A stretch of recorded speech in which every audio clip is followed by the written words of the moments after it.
My name's Garrett, and I'm from Social Architect. Today, I'm doing a 15-minute lightning talk on human connection in remote work. At Social Architect, we work with clients like Mindvalley, Masterclass, Zuckerberg Initiative, and Burning Man, and we help these teams create radical levels of human connection and psychological safety and move from a withhold culture towards a candor culture. So I'm going to tell you a little bit about all of that and answer this question in a very simple way of what is it that creates human connection in remote work. Starting my timer. And I figured I would actually just skip to the meat of this presentation and then come back and go through it all. So I'm going to go over all this in detail, but if you just want to fast forward, what is the secret to human connection in remote work? The answer is intentionally creating personal and relational level conversation, which I'll talk more about these different levels later on. But the point here is that most work conversation exists in informational level. Even most team building exercises, like most things that companies do to create human connection, exist in informational level conversation. And the trick is to create team building or to just weave it into the fabric of how your team communicates with each other to be more of a personal, emotional, and relational level conversation. And I'm going to talk about all of that throughout this presentation and then also give you a social connection game that you can practice with your team that does these types of conversations. So starting from the beginning.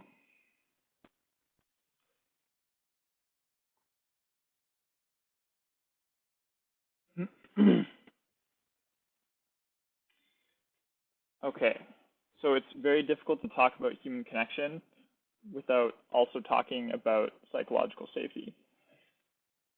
And I'm imagining that many of you are familiar with this topic of psychological safety and probably one of the most famous studies on this topic, which is Google's Project Aristotle, which studied 180 of their teams over the course of 2 years, and basically trying to find out what is it that makes the most high-performing teams. And they concluded that the most powerful indicator of team effectiveness is psychological safety. And Microsoft did a recent survey study where they came to the same conclusion. And a couple of the main thought leaders from my perspective are Dr. Timothy Clark and Professor Amy Edmondson. You can see their books here and read about them.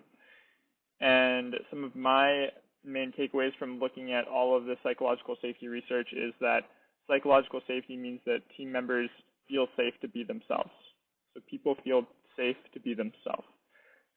In other ways, they feel safe to express their authentic personality, safe to share ideas or concerns that challenge the status quo, safe to share critical feedback with colleagues and leadership, safe to ask questions when they are uncertain or need help, and safe to report failures, mistakes, or errors in a timely manner.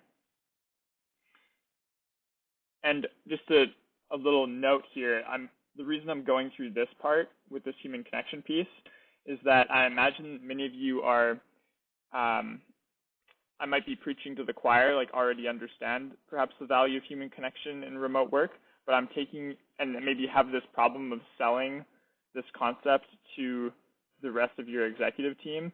So part of what I'm taking you through right now is some of the research behind why human connection is important for shareholder value. And the direction that we take with Social Architect is through this argument with psychological safety.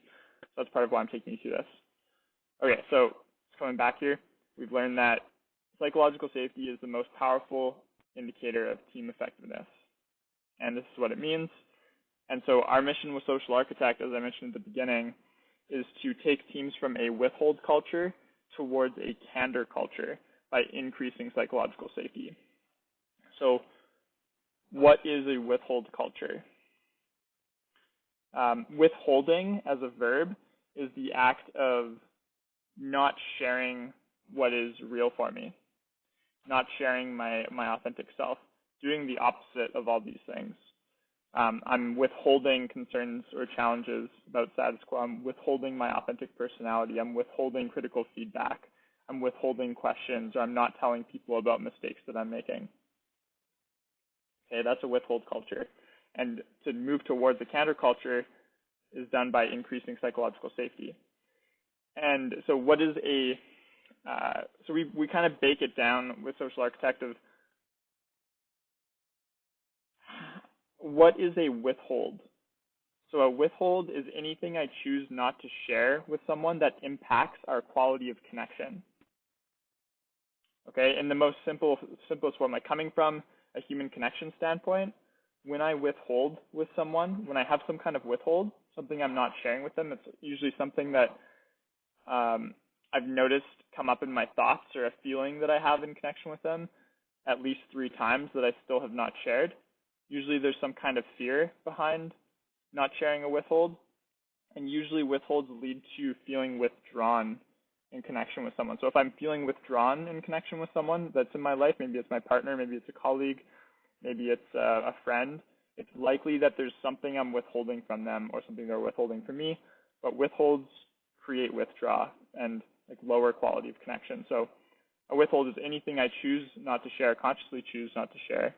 So I'm aware of it, I'm choosing not to share it, and it's impacting our quality of connection.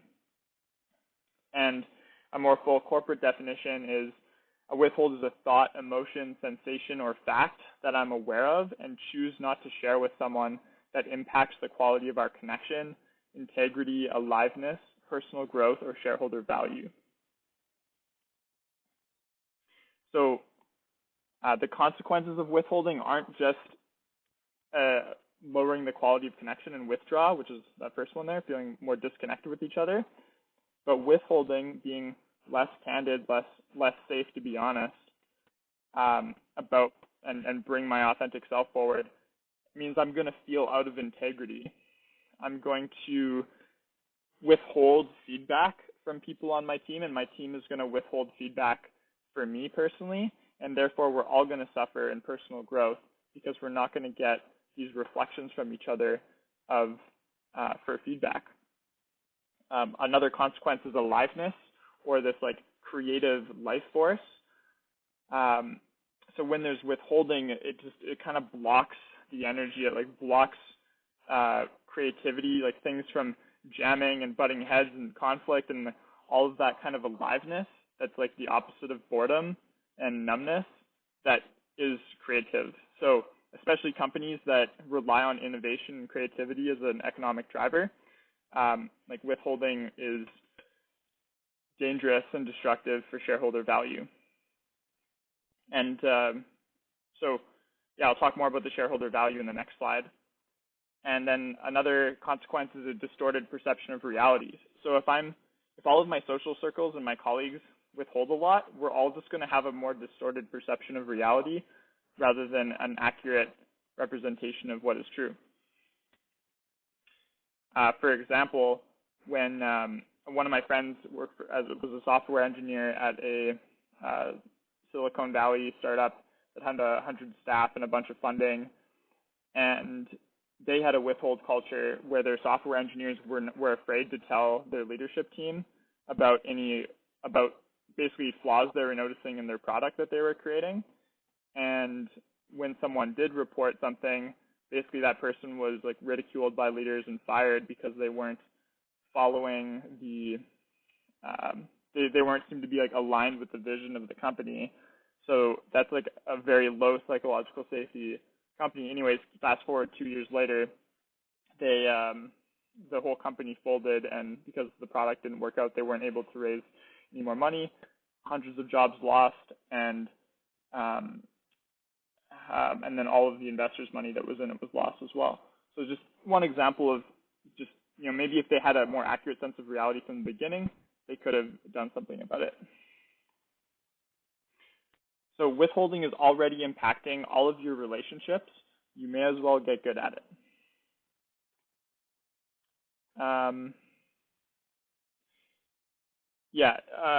I'll skip to this one for now. So I'm not going to talk too much about this slide, but if you want to poke, basically, I'm going to see if I can attach the slide somehow so you can poke around it. This is some of the research that shows how withholding and candor culture impacts shareholder value. And basically, the takeaway here is that leaders that tolerate withholding are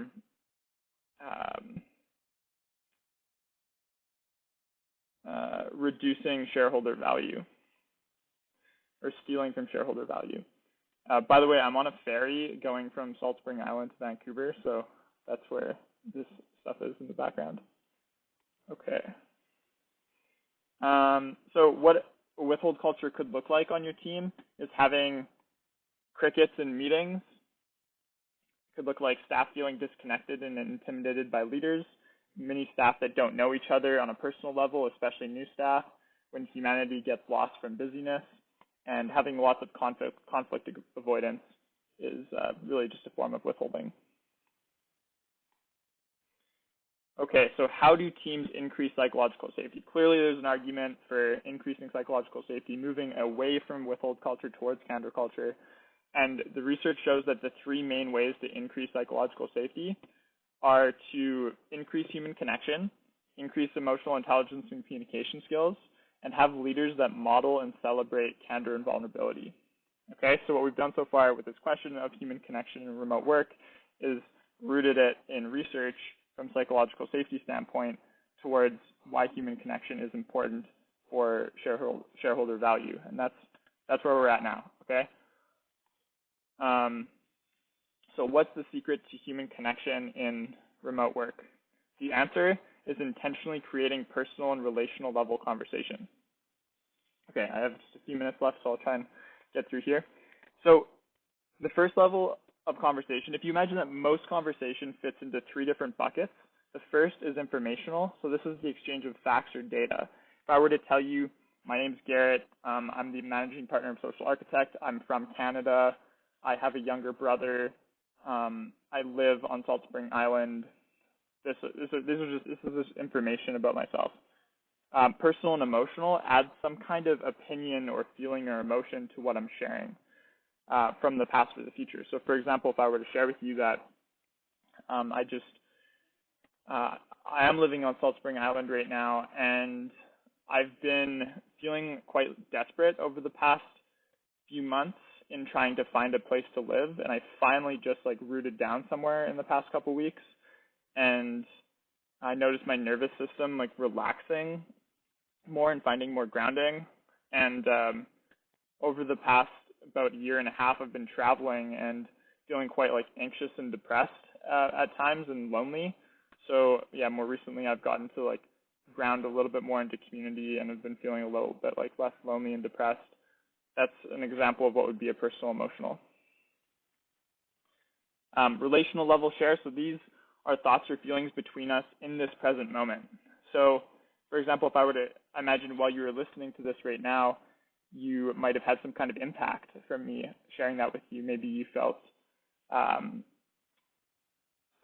some sense of care for me, or some sense of wanting to reassure me, or maybe you felt some kind of lump in your throat, or relief in maybe there's something that you resonated with. That's all example of something that's coming up for you in this moment. Or for example, maybe, so in this moment, there's some, I feel kind of rushed. It would be another example of me sharing relational, because that's a current emotion I'm having. And this thought of, oh no, I only have a minute left. And I'm wondering if they have hit the point and if they've got it. So these are all just examples. So the main point here is that where human connection happens is in the personal, emotional, and relational level of conversation. Where most work conversation happens, 99.99999%, is informational. Even team building exercises like virtual escape rooms and having Slack channels with pet videos, or most things that your work does for team building is probably informational, and they're not actually getting to know the human being on the other side of the screen. So again, what's the secret to human connection in remote work? The answer is intentionally creating personal and relational level conversation. And social connection games, which is one of the things we do at Social Architect, does all three of these things. And just to give you a free, one of these games is Rosebud Thorn, which you can read about because I'm not going to be able to go through it. Basically just invite your team to play Rosebud Thorn in your next meeting, even if it's just each person sharing for 2 minutes about a rosebud and a thorn in their life. And the tip here is that leaders should go first and model vulnerability, because whatever vulnerability you're willing to go to sets the bar for everybody else. And feel free to reach out to us for any more games or information about this stuff. Thank you.